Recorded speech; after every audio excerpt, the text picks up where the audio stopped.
Brenden Hall, the fastest seed for Australia in lane 4. VINCETIC, Croatia, Reynolds, New Zealand in KWON, Republic of Korea. Brenden Hall, the current world record and Paralympic record holder. Won this event 4 years ago, the current Paralympic and world champion.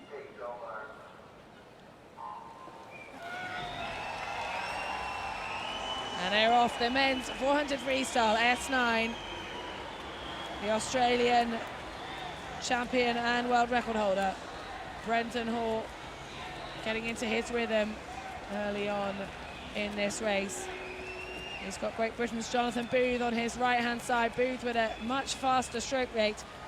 Hall looking relaxed as they come to the first turn. And it's out in lane 1, Takuro Yamada of Japan, who's set out at a good pace. Hall turning second, and HODGE of Australia, his compatriot, turning in third at this very early stages in the 400-meter race. 8 lengths of this pool. It's about finding the rhythm. And Brenden Hall just looks so relaxed. The athletes on either side of him, their stroke rates far quicker.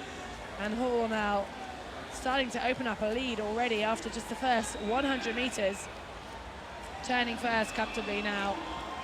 And that's a 1 second lead over Jonathan Booth of Great Britain, who just leads the second Australian, Timothy Hodge. As the field start to develop a bit of a pattern here, being led by Brenden Hall, the world record holder. Broke that world record 3 years ago. Turning in the lead at the 150 mark. Equal second now, Hodge and Booth on the left-hand shoulder. Brenden Hall, he won't be worried about them at the moment. Swimming his own race from the front. And now Timothy Hodge of Australia just trying to edge ahead of Great Britain's Jonathan Booth. Also going well. VINCETIC coming back into the race now. The Croatian suddenly moved up into second as they turn the halfway point. Well, Brenden Hall is a real class act. He's one of those swimmers who's just able to find his consistency, and he's managed to show once again the class that he's able to produce. But indeed, VINCETIC of Croatia, Jonathan Booth of Great Britain are not allowing Brenden Hall to have it all his own way, although he's the type of swimmer who can go out well below 30 seconds, a good 29-second starter, and then keep it consistent at 32, maybe 33 in some of the middle 50s. But Brenden Hall knows what he needs to do to claim victory, and he's not going to be expending all of his energy in the pool.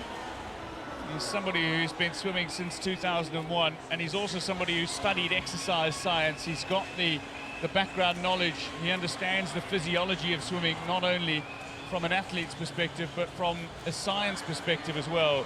So a very psychologically strong individual is Brenden Hall of Australia.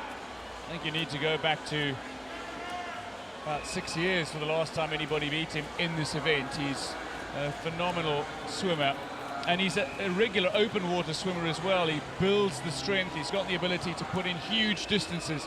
So 400 meters in the pool is really not going to be testing him or asking him to expend too much aerobic energy. Well, he is looking incredibly relaxed.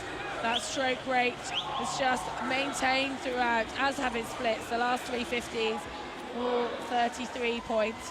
And now the final turn still maintains the same pace, 33.32.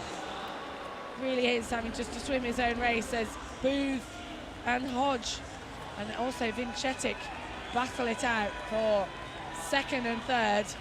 Brenden Hall has this race wrapped up, a class act, really gliding ahead, just kicking his legs a little bit more for the finish, wanting to maintain that lead. And a strong finish now by Jonathan Booth of Great Britain. VINCETIC also having a strong finish, but it's Brenden Hall who made that look easy to win over Jonathan Booth of Great Britain. VINCETIC finishing in third, ahead of Timothy Hodge of Australia.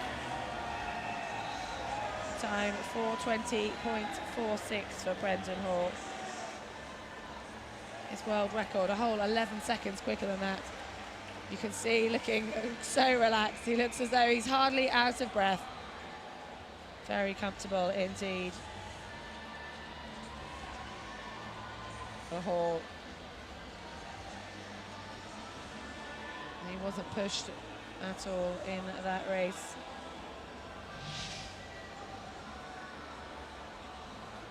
Brenden Hall, world record holder, and showing his class right from the start. Has gone 10 seconds quicker this year. I expect we'll see something impressive in the final. Jonathan Booth having a very strong finish to